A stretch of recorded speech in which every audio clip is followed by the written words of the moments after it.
빅토크 정치평론입니다. 이번 영상은 대통령 탄핵 후의 당면 과제들 세 번째입니다. 시청하시는 도중 구독, 좋아요 부탁드리겠습니다. 이번에는 헌법재판소 문제입니다. 이미 헌법재판소의 재판관 구성 비율과 의결 정족수에 대해서는 많이 알려져 있고, 재판관의 좌우 구성비와 임기 또한 이미 공개되어 있습니다. 문제는 대통령이 탄핵된 후 업무 정지 상태에서 국회 추천 재판관 3인의 임명을 대통령이 하게 되어 있다는 것입니다. 대통령이 고리가 아니고 직무 정지 상태일 때는 재판관 임명 같은 일을 하면 안 된다는 것이 더불어민주당의 의견이었습니다. 추미애, 박범계 등등이 박근혜 대통령 탄핵 때 그런 주장을 해서 당시 황교안 대통령 권한 대행이 재판관 임명을 하지 못했습니다. 그런데 이번에는 해야 된다고 주장하는 것입니다. 자신들이 필요에 따라 원칙도 없이 마구잡이 같은 주장을 해대고 있는 것입니다. 그러려면 대통령 탄핵되기 전에 여당에서 헌재 재판관 추천하자고 계속 요구했을 때는 왜 모르쇠로 일관했습니까? 그 이유가 있습니다.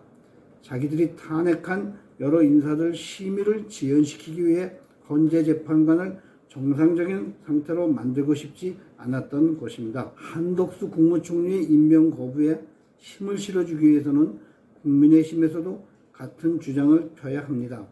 더불어민주당이 총리의 탄핵으로 협박하면 또다시 국회에서 표대결을 하면 되겠지요. 설마 이번에도 배신자들이 나올까요? 한동훈이 물러났으니 자중하겠지요. 총리는 제적과반수 찬성 탄핵인데 대통령 권한대행은 제적의원 3분의 2 찬성으로 의결 종족수가 바뀌었으니 해볼만 합니다. 그러나 재판관 숫자가 어떻게 되든 문제는 헌재 판결이 공정성인 것입니다. 우리는 박근혜 대통령 탄핵 당시의 헌재 판결을 기억하고 있습니다.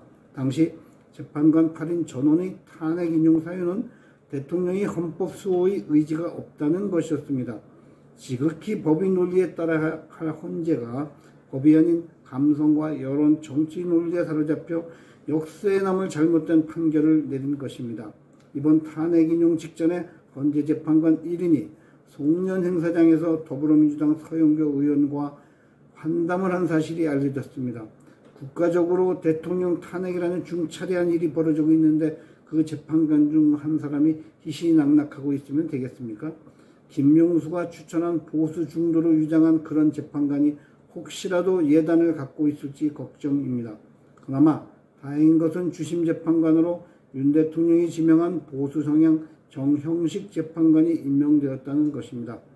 대다수의 재판관이 공정한 판결을 위해 노력하겠지만 그런 자리일수록 더욱 주변 인물들과의 관계에 신경을 써야 하는 것임을 모를 리는 없겠지요. 이번 헌재 심의에는 대통령이 적극적으로 임할 것이라는 각오가 알려져 있어 과거처럼 일방통행식 심의가 될 것으로 보이지 않는 것이 다행이라면 다행이라 하겠습니다.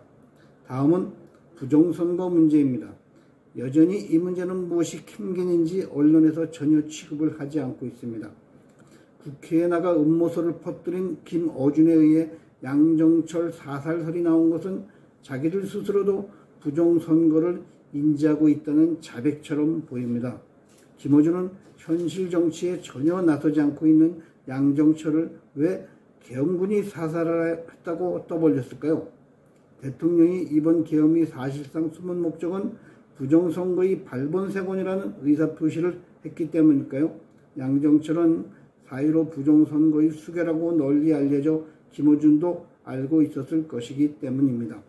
도둑이 재발절인 격이죠. 웃기는 것은 그자가 부정선거 원흉이면 사살하면 아니 되는 것입니다. 체포해서 자백을 받는 게 맞죠. 아무튼 김어준 같은 자의 머리에서 나오는 유치한 시나리오라는 게 일이 앞뒤도 안 맞는데 그런 자를 대한민국 국회에서 모셔다가 말씀을 듣고 지린다 없이 보내드리는 꼴이라니 그야말로 한심스러울 따름입니다. 대통령은 헌재 심의 과정에서 이를 공론화할 것입니다. 헌법기관이라며 모든 수사나 감사를 거부하는 선관위임에도 헌재에서는 증거 자료 제출을 요구할 수도 있고 조사관 방문도 가능하도록 헌재법에 규정되어 있습니다. 선관위 서버 교체설이 모락모락 나오고 있는 지금 헌재 심의가 개시되면 무엇보다 증거보전 신청부터 해야 할 것입니다. 이번 기회에 선관위 부정선거를 뿌리 뽑지 못하면 이 나라의 장래는 없다 할 것입니다.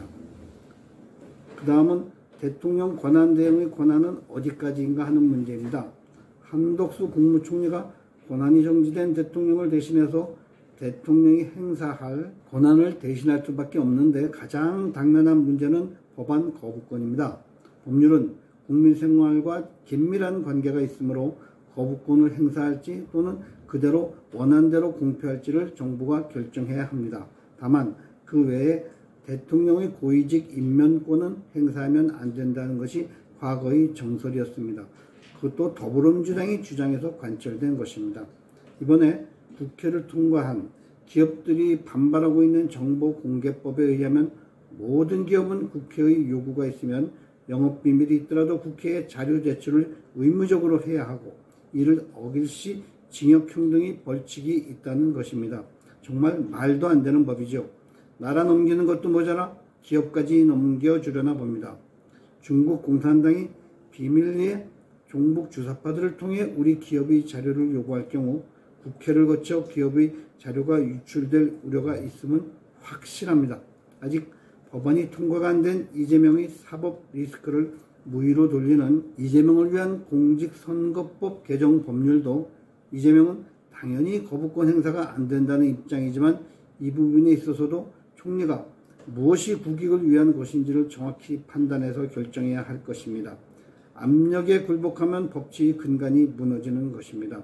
이재명은 총리 탄핵을 잠시 유보하는 것처럼 발언했는데 거부권 행사와 관련해 보면 사실상의 협박이라고 볼 수 있습니다. 23건의 탄핵을 저지른 자가 한 건 더 하면 국정의 혼란이 올 것을 우려한다는 말을 믿을 국민은 없을 것입니다. 마지막으로 한마디 더 하겠습니다. 내년 1월에는 미국 트럼프 대통령이 공식 취임을 합니다. 트럼프 대통령은 지난 선거에서 미국 민주당의 부정선거로 억울하게 대선에서 패배했다고 주장하며 와신 상담 끝에 이번에 다시 대통령에 올라 우리에게도 희망을 주고 있습니다. 그는 한국의 부정선거에 대해서도 깊은 관심을 가지고 있다고 알려져 있습니다. 한국 국회에서 미국을 끌어들이며 가짜뉴스 발언을 일삼을 때마다 미국 대사관이 즉시 반박 성명을 내고 있는 것 또한 이런 배경에 기인할 것입니다. 이재명은 이미 대통령 놀이를 시작했습니다. 지금부터는 윤석열 대통령이 외로운 투쟁을 하지 않도록 힘을 모아야 할 시기입니다. 사악한 중북 주사파들은 대통령실 주변에 진열된 수천 개의 지지 화환에 불을 지르는 짓도 마다하지 않았습니다. 정권 탈취라면 무슨 짓이든지 할 자들입니다. 우리들도 다시 한번 각오를 새로이 해야 하겠습니다. 폴리토커 김승재 주필이었습니다. 감사합니다.